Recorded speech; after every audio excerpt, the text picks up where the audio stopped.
SEA Games 19 resmi dibuka tanggal 11 Oktober tahun 1997 di Stadion Utama Senayan, salah satu langkah desoekarnoisasi di sektor olahraga masa Orde Baru dengan mengganti nama Stadion Utama Gelora Bung Karno, diikuti oleh 10 negara yang bertanding. Dalam 34 cabang olahraga, dengan mengusung tema Spirit, Unity, dan Honor, setiap elemen mulai dari atlet, ofisial, pelatih, penonton, hingga masyarakat umum diharapkan dapat mengekspresikan semangat, persatuan, dan kehormatan bagi kemajuan olahraga.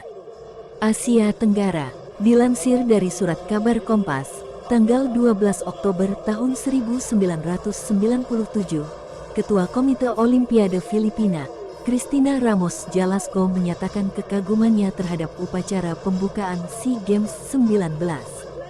Beliau menambahkan, kemeriahan upacara tersebut sama sekali tidak memberikan kesan bahwa tuan rumah sedang menghadapi kesulitan keuangan dan perbankan dari krisis moneter yang tengah melanda kawasan Asia Tenggara mulai pertengahan tahun 1997.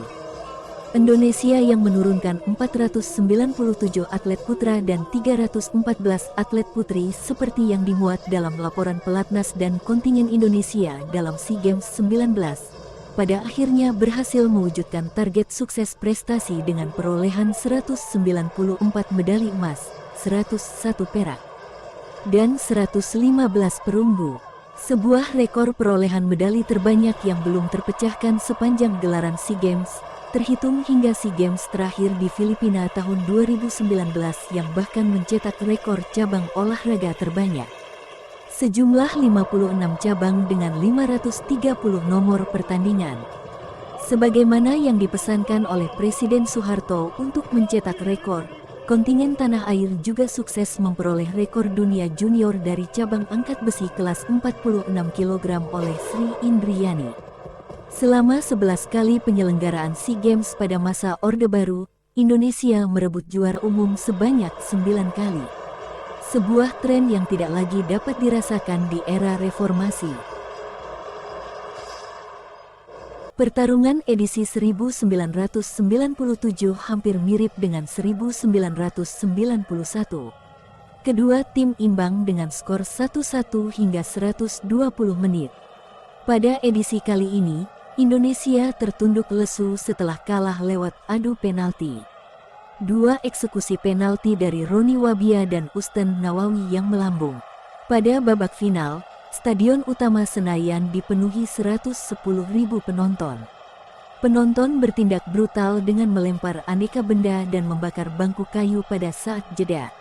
Akibat kerusuhan ini, pertandingan babak kedua sempat terhenti selama 1 jam. Seperti dilaporkan harian Kompas edisi tanggal 19 Oktober tahun 1997, seusai kalah lewat adu penalti, Roni Wabia menangis. Ia juga dipapah rekan-rekannya karena tak sanggup berjalan keluar lapangan. Sang pelatih, Henk Willems, mencoba menghibur. Menurut Henk, masih dikutip dari harian Kompas, pemain Indonesia memikul beban yang berat untuk menjadi pemenang. Apalagi, pada SEA Games ke-19 itu, Indonesia menjadi juara umum. Publik merasa status juara tak lengkap tanpa medali emas sepak bola. Henk mengakui timnas Indonesia tak mempersiapkan diri menghadapi babak adu penalti. Lagi pula, dalam adu tendangan penalti, faktor yang paling penting adalah mental dan kesiapan pemain untuk mengeksekusi. Kalau mereka bagus dalam latihan, ketika ditanya, hanya 4 pemain yang menyatakan siap, yakni Aji Santoso, Fahri Husaini, Roni Wabia, dan Ansyari Lubis. Usten belum sempat ditanya namun menyatakan siap. Tetapi tidak siap, hal itu juga tidak mungkin, ujar Henk Willems.